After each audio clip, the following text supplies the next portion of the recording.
So, hey, Melissa, today we're talking about a building that was once pressed and pristine and has now been just pressed into dirt. Oh, that's sad.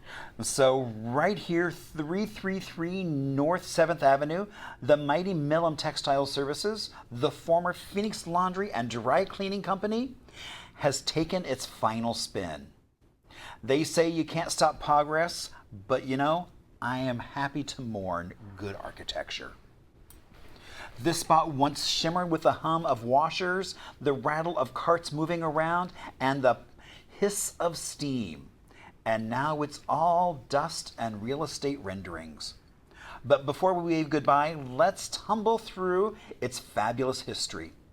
It all began in 1909 when Phoenix Laundry first opened on this site, back when washing your clothes meant boiling water and praying.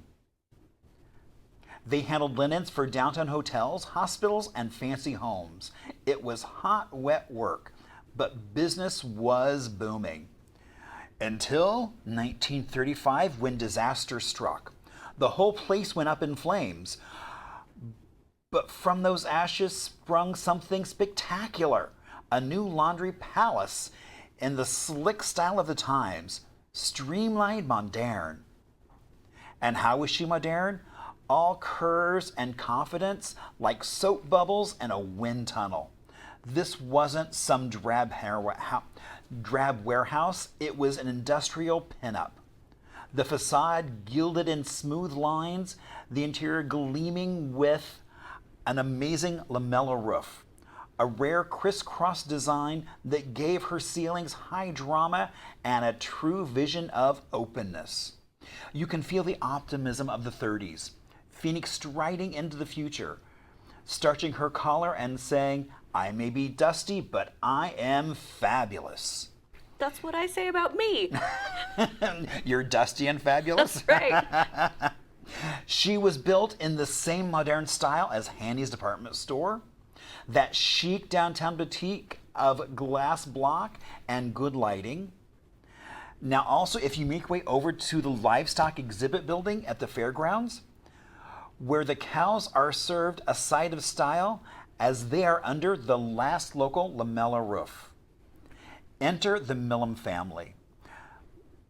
They bought the Phoenix Laundry, and suddenly it had a whole new fresh scent of ambition. That mid-century started them having delivery services where they were delivering clean linens from Scottsdale to Sun City. Their trucks were gleaming white with streamlined lines across every vehicle, borrowed from the building.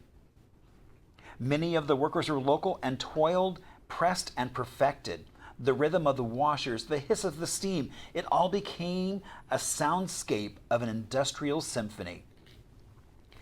And they kept at it for generations.